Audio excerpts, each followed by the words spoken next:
Hello and welcome to Comedy in a Nutshell, the podcast that splashes every shade of humour onto the canvas. In each episode I chat with a comedian about what comedy means to them. I explore how laughter colours their world, their green beginnings, the golden moments, the blue nights, the silver linings, and discover how they would sum it all up in a little brown shell. I'm the comedy nerd who's seen more than 2,000 different comedians perform live comedy, and you can find out more about my journey in comedy fandom on my website, thecomedynerd.com. Please also take a moment to like, subscribe, rate, review, and share the podcast. Thank you. My guest this episode is a stand-up rap comedian who, although relatively new to the scene, is already a Musical Comedy Awards finalist and this year won the Edinburgh Ish Award for Best Newcomer for her debut show Forget Me Not. She's a phenomenal performer whose star is very much on the ascendancy. It's comedian Amelia Hamilton. I'm so excited. I listen to this almost religiously that I'm so excited to be a guest on it. Well, you know that's staying in, of course. Well, you have all of loads of my friends in comedy are on the podcast, and what I do is, because you're driving around the country all the time, it can get a bit lonely. And so anytime I feel lonely, I like to listen to your podcast episode with one of my friends, because then it feels like they're in the car with you. And so Comedy in a Nutshell is on pretty often. Why don't we begin right at the beginning then? Growing up. Sure. Family TV, was comedy big back then? Yeah, it's an interesting one, isn't it? Because I think you don't really know any different, because you just kind of assume everybody else is watching the same kind of things, and like whatever you have for dinner, you assume everybody else is having for dinner. Whatever you're doing, you just kind of think that that's the norm. But I think retrospectively now, comedy was a lot more around me than I actually realized, and especially talking to my friends who are not in the world of comedy. Radio 4 wasn't on with all of the comedy stuff as you're driving around, and that's when we first got the first like iPod we had. My mum would and we were like young, my mum would download all of the like Radio 4 comedy of the week and like put that on our iPods each week, or the Now Show, or the News Quiz, or we'd watch Shooting Stars on TV. And it's like all of these kind of things, or just Live at the Apollo being on a lot, or whatever it is. Watching specials, you assume, oh, that's just what people do, that's what people listen to, that's what people watch. I'm not that into it, surely. And then you get older and you go, oh no, other people watch other stuff and listen to other stuff that's not comedy. So yeah, I think I definitely was given a good education without my parents even realizing it. I think you just kind of gravitate towards what you enjoy, and your kids are subject to that. And luckily, for the most part, it was good. So yeah. It's interesting because, and again, this has come up before, but because I am another generation, growing up for me, there was only 3 channels. There was no internet. Everyone did all see the same thing and have the same experience. Right. And then you would go in the next day and everyone would be talking about that show that was on last night. Interesting, of course. Whereas now it's a bit more dilute. So when you're saying, well, actually, it turned out loads of people watching comedy, but not all the same comedy. Yes. Is it dilute now? Well, I mean, comedy's so broad, isn't it? Like, what do you... Are you talking about sitcoms? Are you talking about live stand-up? Are you talking about sketch? Are you talking about just on socials, watching clips of stuff? I think to say that you've like experienced a lot of comedy is actually quite hard to pinpoint what you mean by that. And for a long time, stand-up and comedy have been synonymous, but that's not necessarily the case. It's just like one tiny, tiny aspect of that. But yeah, people, I think it is, I mean, it's dilute in the sense that unless it's a huge show, everybody isn't watching the same thing anymore. And like, you look at something like Live at the Apollo, which used to make you a household name, it just doesn't have that sway anymore. It doesn't have that kind of gravitas that it used to, because people aren't all watching the same thing. So I think it probably is dilute. But then when you do get something and it gets humongous, I mean, it goes crazy, doesn't it? I mean, look at any kind of viral clips that can, people will quote that, people will quote memes are comedy. So it's an interesting one, but yes, I think it probably is a lot more dilute now, but because you have a lot of choice. So I guess back in the day, if you only had 3 channels, you didn't really like any of it, tough luck. Whereas now you can really find something that suits you and what you want. And as a performer, you can find your audience more easily as well. So what was that influence on you then? Did you go into comedy for yourself early on? Were you the funny one at school, or did it come much later?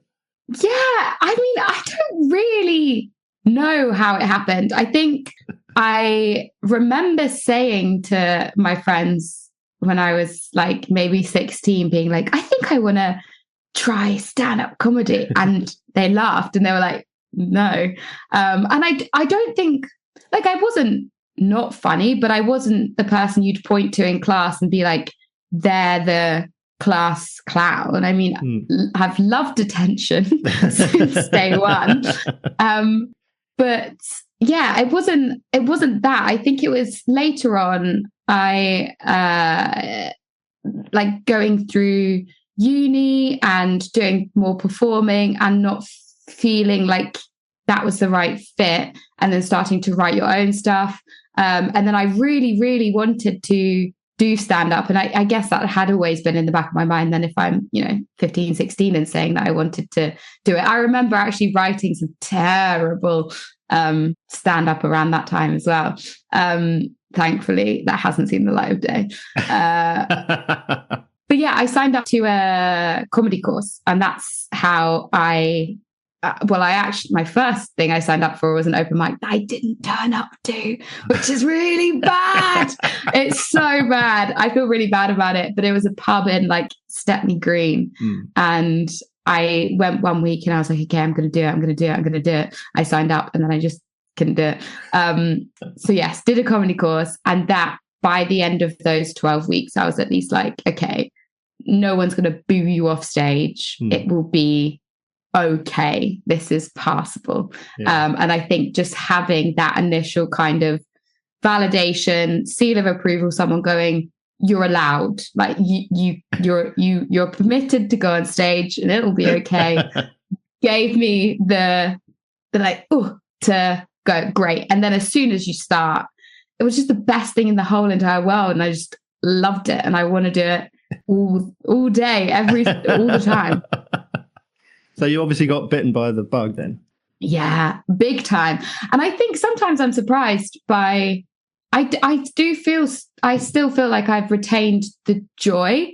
And I think that's something I really am keen to protect, because I speak to a lot of people who obviously love it and wouldn't be without it. But I think the more you do it, the less exciting and special and joyful it can become. But yeah, I feel like for the most part, I mean, there's a couple of times, probably like 3 times this year, that I was like, oh, if this gig were cancelled, I wouldn't be mad about it. But usually every single time that's happened, you go on stage, you're like, oh yes, I needed this. Like I needed to get back on stage. And if I do have a little bit of a stint of not performing, like if I've been away or something, then I feel it. And I'm like, I need to get back out there. I need to, be on stage and everybody look at me and laugh and clap. Which is a terrible, terrible thing to need in your life. Well, you're talking about it like it's an addiction. Is it that powerful? It kind of is, maybe.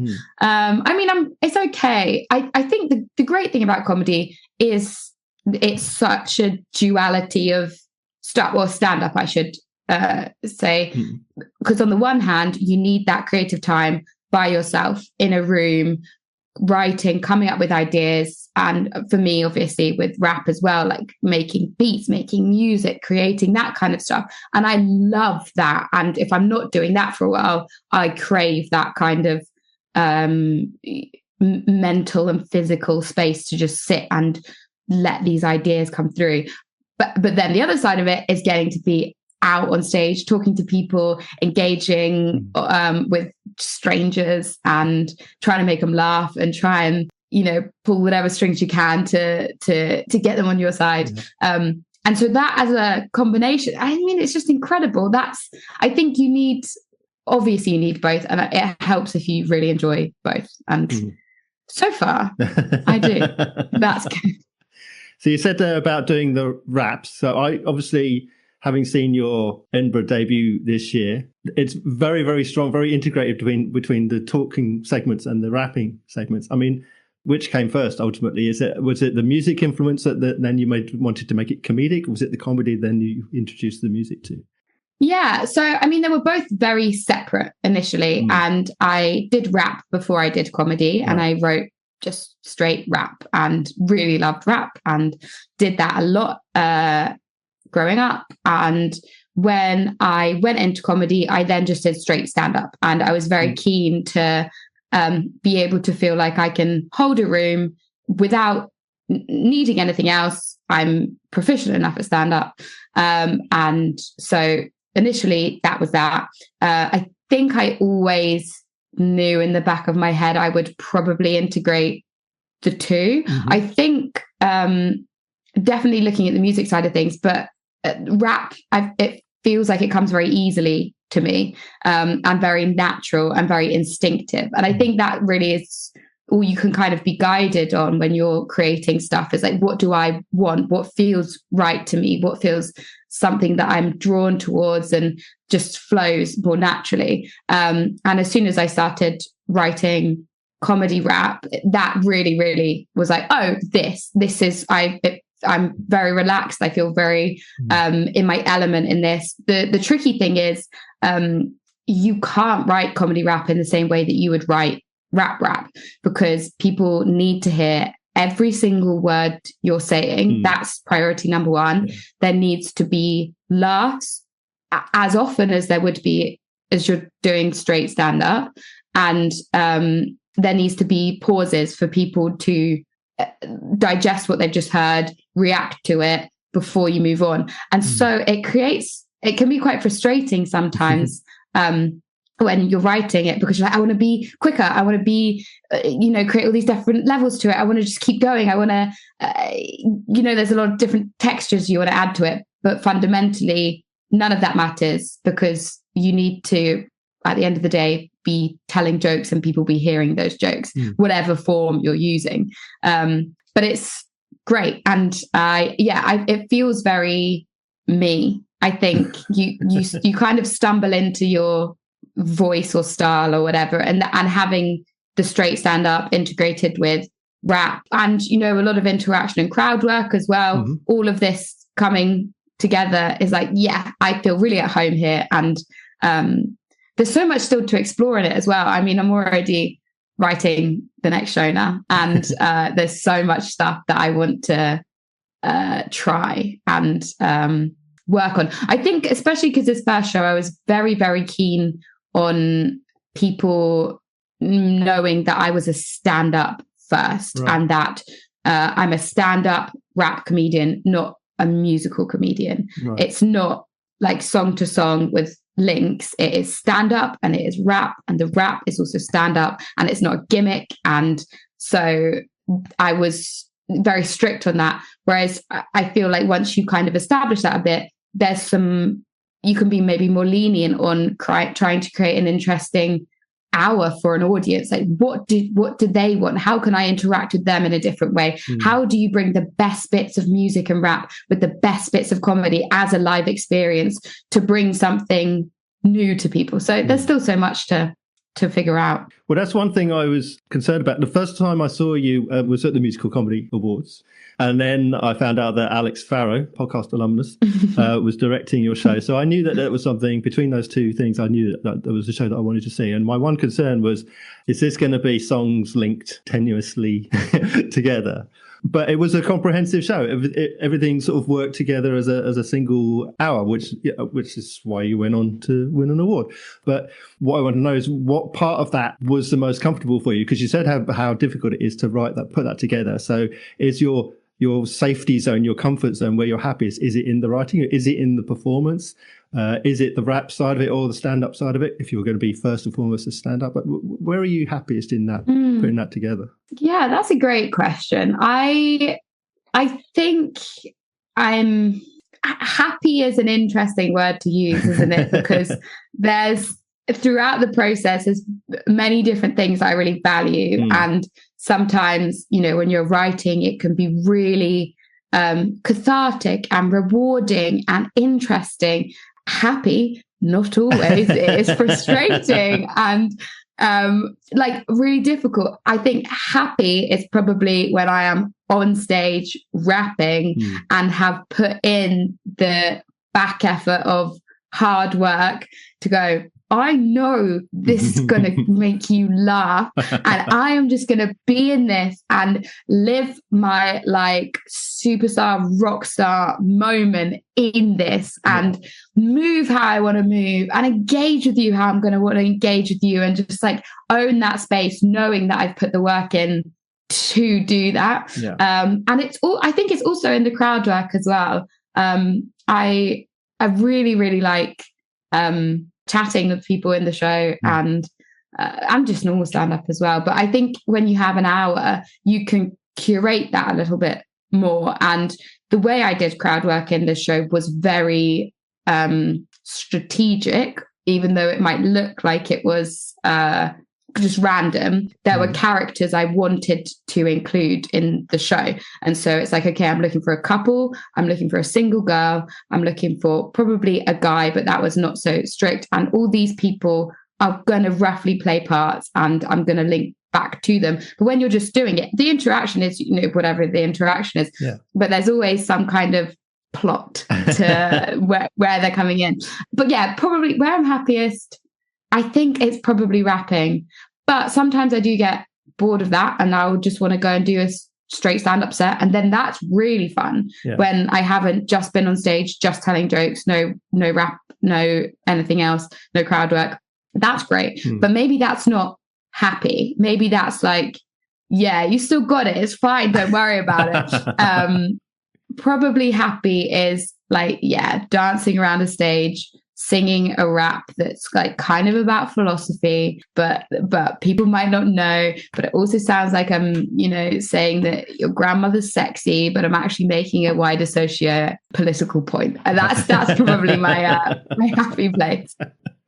Well, how does that come across to audiences? Do you feel like, because you're trying to put these bigger messages through, but you're delivering them in a way that is more accessible to the young people that they have these days? Does it land? How much do you feel like everything goes across at face value, or how much is subtext and everything else put across, do you think? Yeah, I think I'm keen for people to be able to access my stuff on any level. And I've been really wanting to create stuff that you can just find it funny on a top level and not get anything else below that.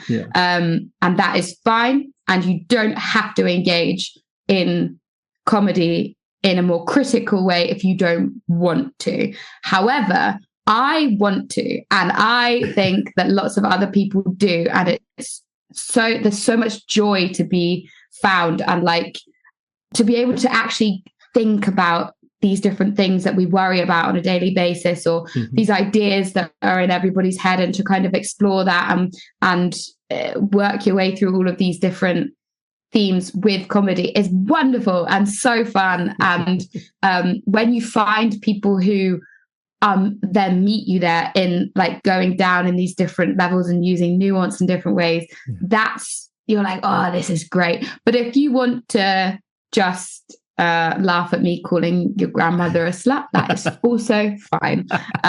That is fine by me. Well, I said about the show that I saw this year was your debut hour at the Edinburgh Fringe, but it's not your first time at Fringe. I know you've done a split bill, you've done the 45, this time the full hour. How has that changed? How has your festival experience changed over those few years, and your engagement with it? How has that altered? I mean, they're just like so different, right? I feel like every single time I go to Edinburgh, I feel like it should feel the same. And it is so wildly different. Each one of these years has felt like going to a different thing where the stakes are different, like your aims are different, your material is different, what you're doing around it is different. Obviously, you start with a split bill and the stakes are through the floor because you're just there to kind of get the lay of the land and see what's what this is about and whether you can sell a show that is your name. Why should anybody come and see you? No one knows who you are. And so it's just fun and exploring all of that stuff and just having the best time and seeing as much as you can. Then you get a whip and then you're like, okay, I've put a little bit more money behind this. It would be good if this went well, but also the stakes are still, they're higher, but they're fine. You haven't got a huge amount to lose. And so that was incredible to be like, okay, this is just me on stage by myself.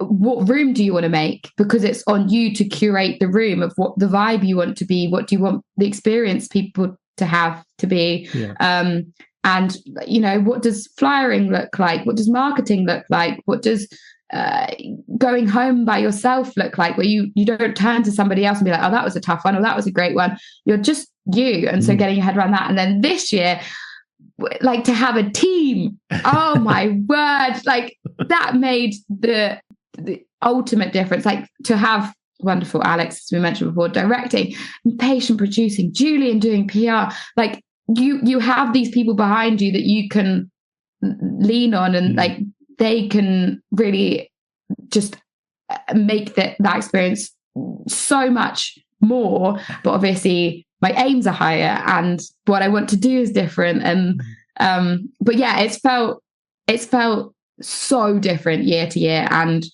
I think I know what Edinburgh is, and every single time it says no, you don't know anything. So I'm sure next year will be much the same, of having a new, because we're new people as well, I guess. You grow so much and change so much, especially in the early years of being a comic. Every year you're like hugely different person. But it's amazing. I mean, you've been to the Fringe year after year after year. Would you say it's different for you, or is it just a blur of performers and shows and late nights? It's interesting because, I mean, I first went to the Fringe in 2003. I was there about a week and I saw about 6 shows. This year I was there for a month. I saw 174 shows. So it's insane, Mark. It's insane. Which is 10 less than last year, 10 fewer. It's madness. Yeah, but it's different because now I support the awards. I see as many shows as I can. I've got time to take a lot of punts on things that I wouldn't otherwise have gone to, because when you're paying for everything, yes, you have to be very, very careful about where that money goes, especially when you haven't got it. Yeah, of course. And well, it's so expensive. Like, that's not, like, to engage in Edinburgh in any way is expensive. Whether you're going there as a punter, whether you're going there as a performer, like however you're going, it is like almost unfathomably. Is that what? Yeah, that's a word. Sure, expensive. And that's what is sad, because then it you can't take it, like you said, as many punts. Whereas there's going to be people who, have put so much into a show, but they don't have production, they don't have PR, they don't have anybody pushing that. So people aren't going to come, and you kind of lose that. But you don't know what incredible show that could be. And, all these different types of people who might want to engage with new different art forms, but can't afford to come up for however many days. Because it is, I really hope it improves and changes, but I can't see it being the case. But it's nice if you can figure out a way that if you're having to pay loads of money, to not then pay thousands of pounds for show tickets. That means that you can then go and see something you're like, this could be terrible. And I know that I don't think you were totally convinced on my show before coming, and so I will gladly put myself in the pile of punts that Mark took. Well, I mean, I told you after I saw the show, I said, I hate rap music and I hate young people, and yet you've made this such a wonderful show. I was surprised at how impressed I was with it. It's very kind. And I'll use the example of Mark Forward, who I've brought up before, who won the jointly with Fellows the best show at Ish this year. I'd never heard of him. He was a Canadian comedian. He was getting 10, 11 people in his audience every night. No one knew who he was. It's the funniest show I've seen all year.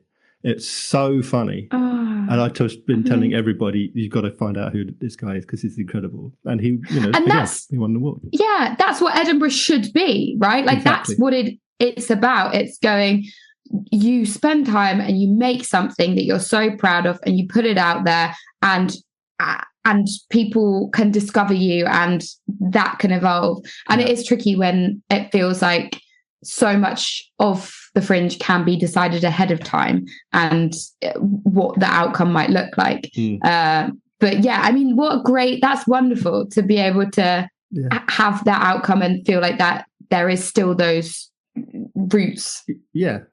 Were you aware, I mean, you've talked a little bit about this and touched on it briefly, but this year being the debut, were you mindful of the weight of that word debut and what the industry would perceive of it? I was. Yes, I was. I was mindful to the max. I was incredibly aware. I think it's obviously not what it used to be. And I've had lots of conversations with people before and since Fringe being like, some of these paths to other networks in comedy are not as clear and not as easily accessible anymore because of the way the landscape's changed. However, obviously, launching yourself and putting yourself out there of, hello, comedy world, this is Amelia Hamilton, this is what she's got. Please like her, please. That would be really nice.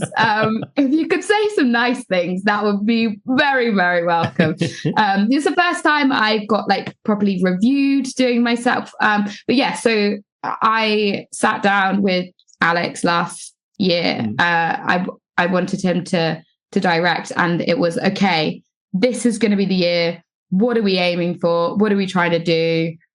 What venue do you want to be at? Who do you want on this team? What are you wanting to get out of this? And all of that is obviously very important, but also being like, well, you're doing it because you love it and because you want to do a show. And I feel like there's other people who will maybe time it better and wait till they have like a bigger following on social media, or like ways that that will work. I think for me personally, it just got to a point that I was like, I want to go. Let me go. Like, I want to do my own hour. I want to have my own space to do that. And I felt so ready comedically for it that I was like, okay, this is the year. I don't want to wait another year because I feel like I've already planned my second show, my third show, and my fourth show.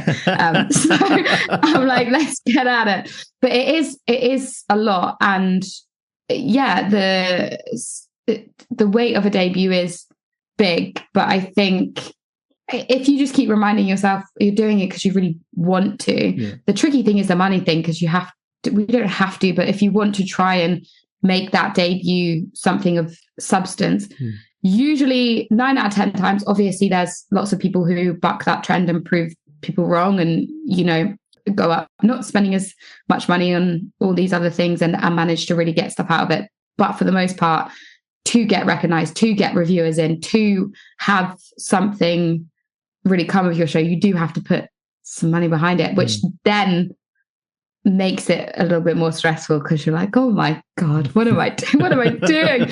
And there's so many phone calls I've had throughout the year with different friends being like, what are we doing? Is this, oh God.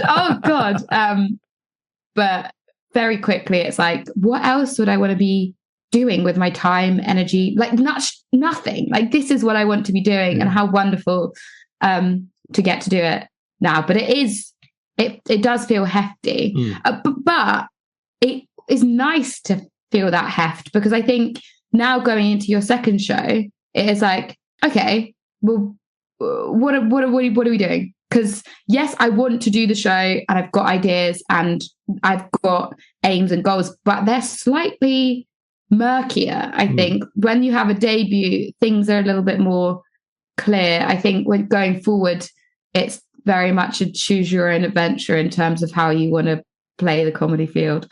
But I liked the heft, and also my main thing throughout the year was, am I doing enough? Should I be doing more?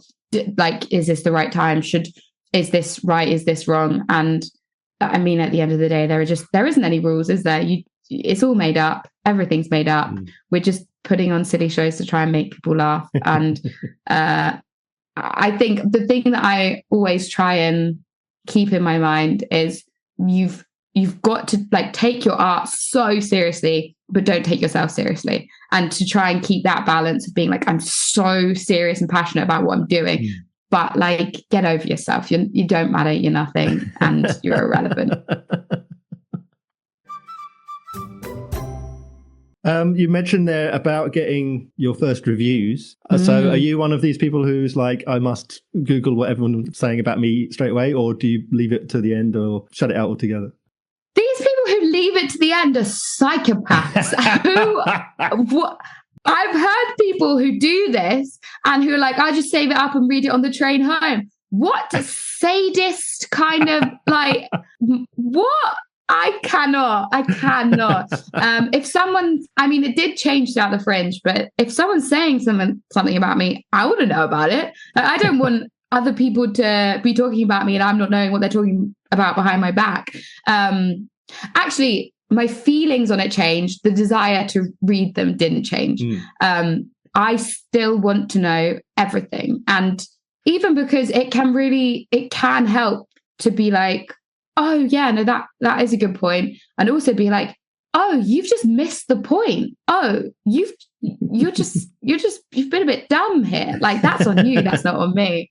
And that was maybe that's too strong of a word to use, but you know, some things go over people's head, and the way that they've described things, they go, well, that's wrong. So then seeing how different people access your material in different ways, by the end of it, I didn't have any feeling towards a review that didn't quite get it, because you're like, oh, that's on you actually. And maybe I shouldn't think like that. But I think that probably is if there were all the reviews saying it was terrible, then maybe you should listen to it. But I think what I really enjoyed about my reviews is that they really fluctuated between 5 and then some 3s. I always want to read them. I think my relationship to them is shifting, and my feelings towards the feedback is in flux, and something that I actually want to touch upon in my next show. But I will devour every single syllable written about Amelia Hamilton, for better or for worse.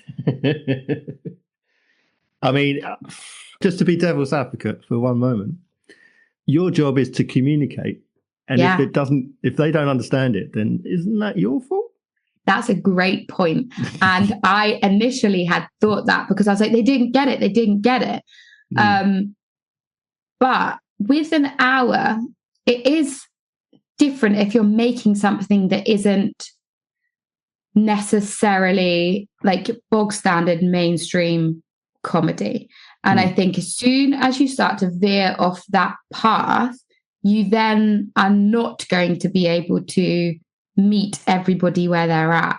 Because if you're leaning into some of your own thoughts and experiences and using some other stuff in your own world. But I think you're right. I think that your job is that if you are at a comedy club. And I think that's why in all of my material, you can access it on lots of levels, because you want to be able to walk into any room in the country and be able to make that room laugh and to be able to go, what do you need from me in this moment in order to make you have a good time? And that is my job as a comedian. I think when you have a show, it is slightly different, because it's not just I'm here to make you laugh. There's so much more to it. So I think it's okay. The phrase, if you're everybody's cup of tea, then you're a mug, springs to mind. So maybe if everybody goes, oh yeah, she's all right, you're not doing something. But I don't know. There's plenty of examples that prove that wrong. And so maybe I'll come back to you saying, I just need every single human to completely understand everything I'm doing and be able to laugh at every single joke I make. And maybe that should be my aim. But it's a really, really interesting dynamic to explore between you and the audience and you and the reviewer. And it's one that I think most comedians have some fraughtness with. But I don't know. I'm still very much, because this has been my first year being reviewed, I am still very much in the journey of working out what that means to me. Should it mean stuff to me? And how to respond to it or use it.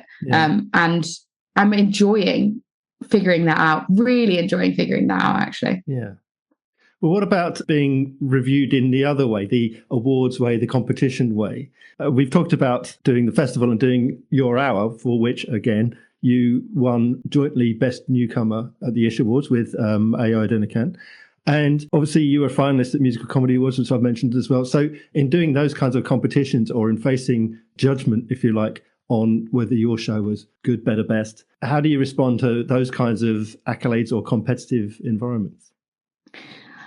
It's very overwhelming. I think I do wish that it didn't have to be a competition, because it doesn't feel like something that should be judged.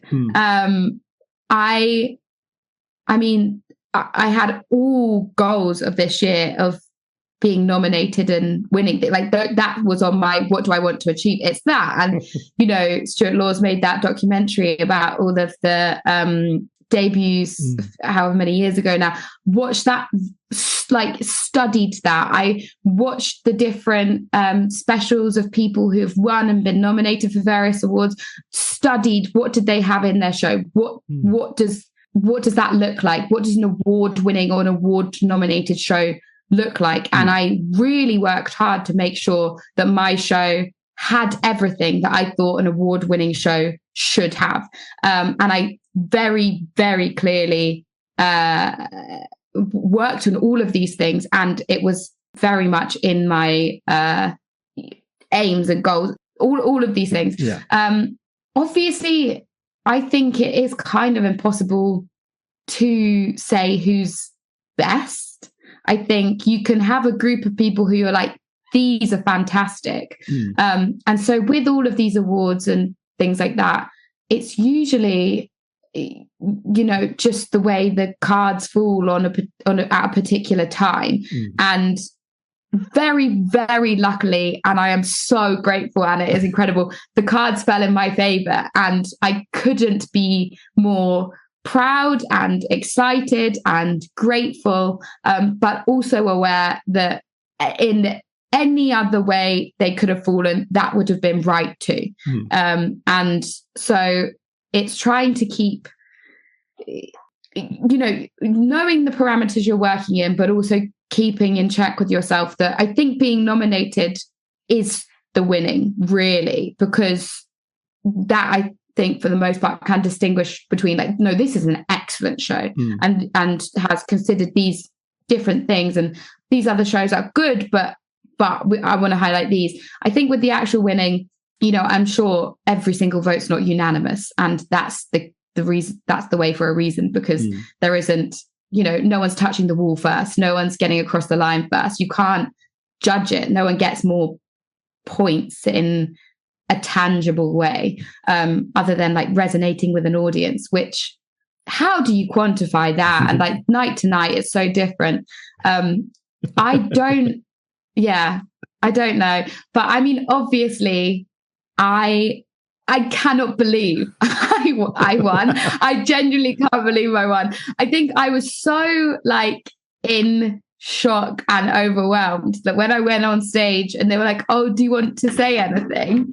I think all I said was, thank you to everyone that helped. Thank you. And that was my speech, which was pretty bad, because I spent hours and hours over my life in bed going, if I won an award, what would I say? What would I get up and say? And who would I thank? And then the moment comes, you go, thank you everyone for helping. Thank you. But it's tricky. And I think I can hold in two hands, one being like, oh my gosh, you worked so hard for this and you wanted it really badly and you were so determined and you put so much into it and it paid off and well done and congratulations and enjoy that. But also so many other people were involved in this. There's so much more to winning an award than just having the best show or what might be the best show. And I think just because it fell your way this year, it doesn't mean anything other than you've done really well. Take that, but it doesn't mean that. I don't know. Does that make sense? Yeah. I mean, you've at the very least, at the absolute minimum, you've got a line on your poster that will help to recommend you. But next show is a different show. Exactly. That's quite stressful, isn't it? Like that you can't, there's no laurels to rest on. You get to rest on the laurel for a month, maybe. And then it's like, okay, where's show 2? What are you writing about? What are you doing? You're like, oh no, I just poured my heart and soul into this thing and now I have to do it all over again. It's so intimidating and so exciting. And I am really excited for it. But I would love a few more, just a little bit more time to rest on some well-earned laurels, you know. But yeah, it's so exciting. Like I still can't quite believe I can actually say I'm an award-winning comedian. Isn't that wild? That's it. You've got it now. It can't be taken away from you. I hope not. Try and take it away from me. Well, how has all of this or any of it fallen in line with the expectations you had from the outset? How many surprises have you come across as you've performed over the last few years? Loads of surprises. I think, like, fundamentally, my aim is to be a successful comedian who's able to do whatever they want and create stuff and perform and put stuff out to an audience. Like, that's the macro goal. Yeah. How you make that happen and enjoy making that happen along the way is like a whole separate thing altogether. I don't know. I think I've always been somebody who I've had very, very clear, this is what I want to achieve in the next 6 months to a year. But further than that, I've tried not to think about too much because I think then you can sometimes get distracted. I think it's always be open to whatever path is coming in front of you, but like work really hard and towards these aims that you're setting out and these things you want to do. And then when you get closer to them, you reestablish that, you redirect where you want to go. So I think, I mean, how long have I been doing comedy? I started probably like since the pandemic. So let's call it 4 or 5 years. 5 years. Yeah. I, on the one hand, probably expected to be on Live at the Apollo and 8 out of 10 Cats and Taskmaster by now. What are you doing, girl? You've spent the last 2 years doing what? And then on the other hand, being like, people are paying to watch you. What? Like, that's mind-blowing that I could have a show and people will pay money that they earned to watch me talk about myself. Who do you think you are? That's incredible. Like, that's a wild aim. So I think it really oscillates between you should be like, I want to be bigger, more. And can you believe that you get to go up on stage and people pay to watch that? Like, that's the end. That's the end goal. That's amazing. And maybe a healthy dose of both of those things to keep striving, keep aiming, keep going, but also be like, this is pretty incredible where you're at the moment. I'm incredibly grateful that that's the case. Yeah. I mean, in comedic terms, you're a toddler. You're only a few years in. Some people go 20, 30 years of careers and don't get half the recognition. I'm a baby comedian and let me stay that way for a while. I just keep saying, I actually started in 2024. It's been a real whirlwind of a year. No, but it's exciting, right? Because like comedy itself shifts, you as a performer shift, like everything is always constantly evolving and changing. And so there's no way to win comedy. And like, that is the cool thing, is that you don't get to the finish line and being like, I completed comedy, I won it, I'm done now. It's, you will never, till the day you die, complete comedy. So it's probably one of the reasons all of us subject ourselves to such a weird thing. But yeah, I mean, I hope to just keep enjoying it and learning and growing and become a world famous megastar. Both of those things. So as you're learning, what is the one key thing you have learned? What's the one lesson that you've picked up so far that stands out in your mind? I think there's probably a couple. On the like actual making stand-up side of things, it's play. If if I'm getting too caught up in, well, what should this be? Or what about this? Or this is an interesting idea. Or that could be like this. Like, no, just go out and play. Like, all of this is silly play. If ever I'm getting too in my head, I'll always tell myself, just play. Just go on stage, go play. That's it. That's all there is. So that is like lesson number one, is that it's always play and find ways to make it playful. If ever it's feeling like a job, or that you're regurgitating lines, or that you're, just play. There's a room full of people.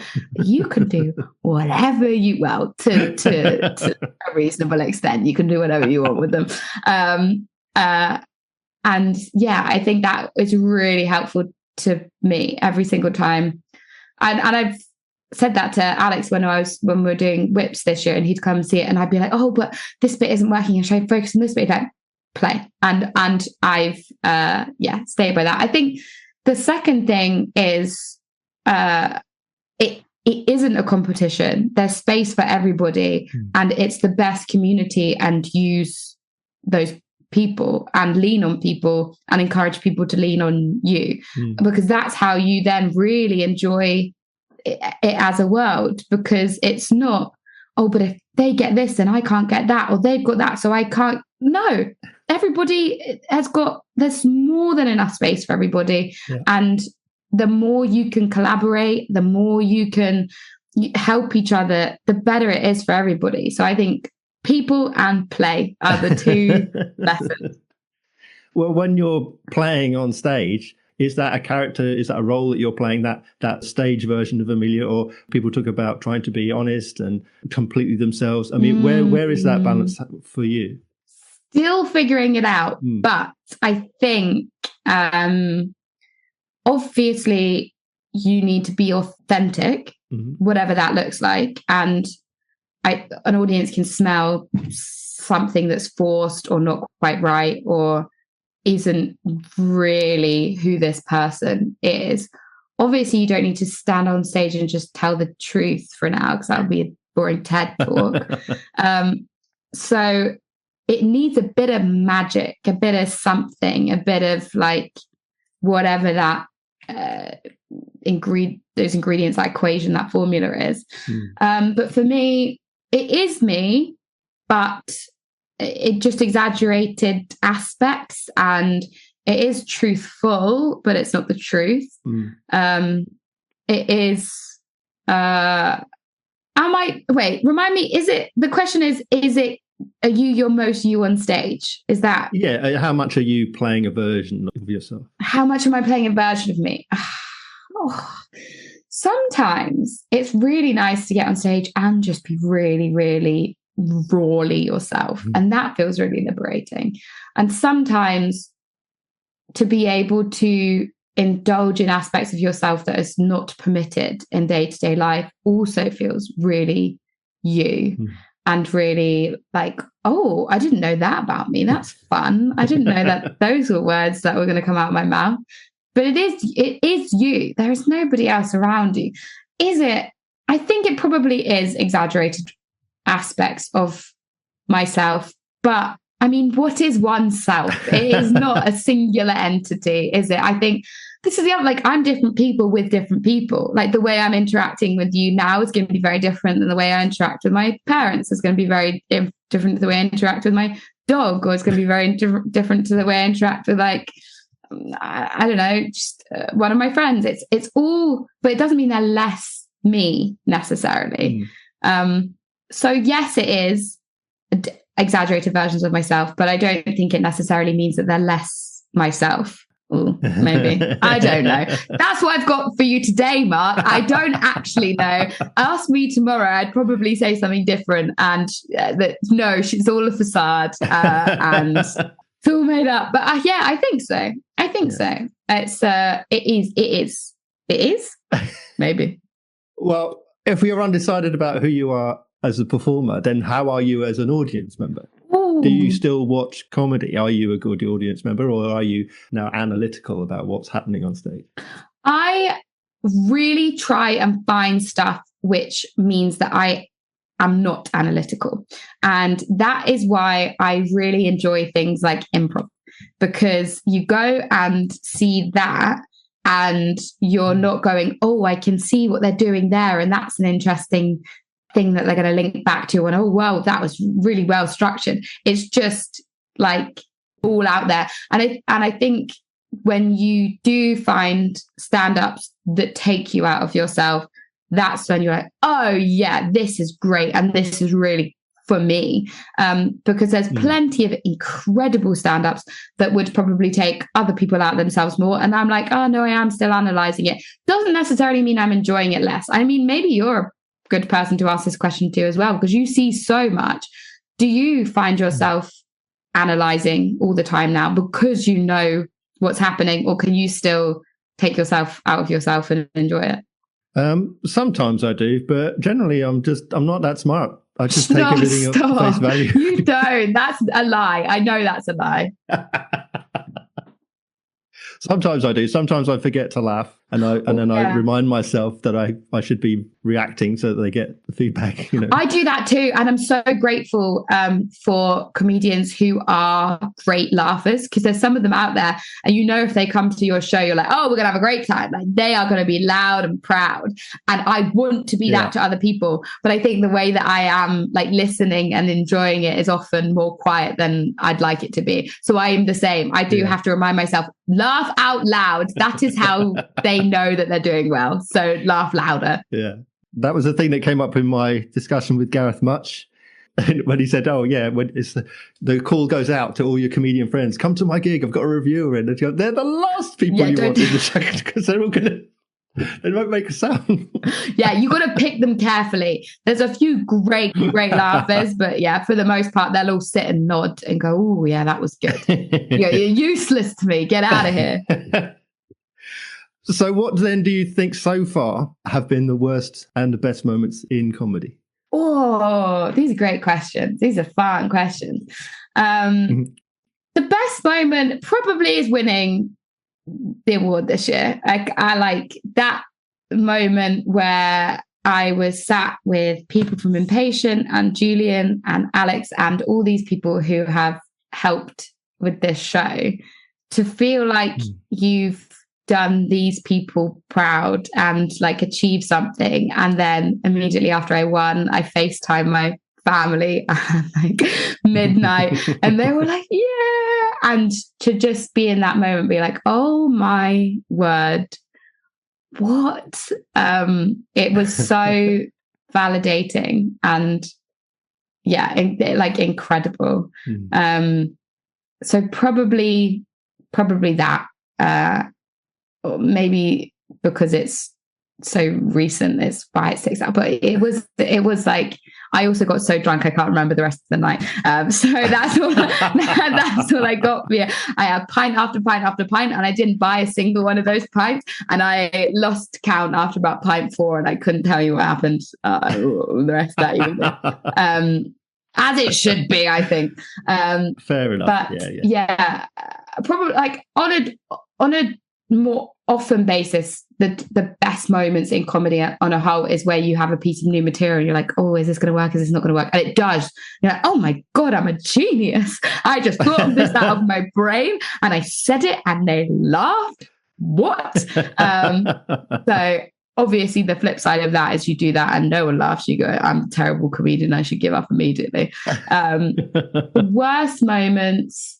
I think the worst moment is just whenever it's lonely, because I think even the worst moments in comedy can be enjoyable if you're experiencing them with other people, and you can turn to someone else and be like, oh my God, what happened there? What did they do? Oh, this is awful. And it's a story and it's never really the worst. I think the worst moments is when you do something and you feel a bit flat and you go, oh, it's like 1 a.m. now and I've got to go home by myself and I guess make a piece of toast and go to bed and wallow and ponder all my life choices and whether I should give this all up, which I do think every healthy comedian should consider often. And the answer is always definitely not, but just a healthy consider of, should I be doing this?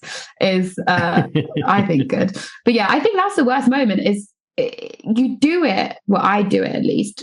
I think lots of people do it because it's such a like collective experience and you're with people and you enjoy like creating these relationships with people, even just for 10 minutes sometimes, and going away and being, oh, that was great, and you resonated. And if that doesn't happen and it's kind of lonely, you go, what was that even comedy? Like this, like if I didn't, but yeah, I think, I mean, luckily those moments are few and far between. But that would be, maybe that's a too sincere worst moment. I had a terrible gig in Kent where there was a teen pregnancy announcement in the middle of my set. There you go. That's a pretty bad moment. So how can listeners find out all about you and where they can come and see you performing? AmeliaHamiltonComedy.com is the website. Amelia Hamilton Comedy is the Instagram. Amelia Hamilton Comedy is the TikTok. Amelia Hamilton Comedy is the YouTube. Just type in Amelia Hamilton Comedy and you'll find your way back to me. And please do. Please come have a lovely time. The thing I'd like you to come see is I am doing my award-winning Edinburgh Fringe show, Forget Me Not, at the one and only Soho Theatre on the 2nd and 3rd of January. So that would be so lovely to have lots of people come to. It's very exciting. And what better way to start off your year? Have New Year's Eve, recover the next day, or the day after that. Come and see Amelia Hamilton Forget Me Not at Soho Theatre, the 2nd and 3rd of January. And I would say, and maybe I think a very inspirational show to start the year with. For sure. Uplifting. Oh, yeah. And it's comedy and it's rap. Come on. I loved it. Thank you.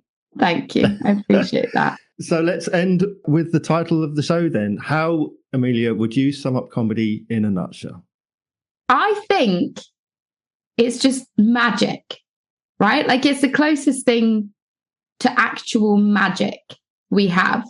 Like comedy is just magic. It's kind of a magic trick, but it's also like the feeling you get and what that is. I think that's the only word I have for you. Comedy is magic.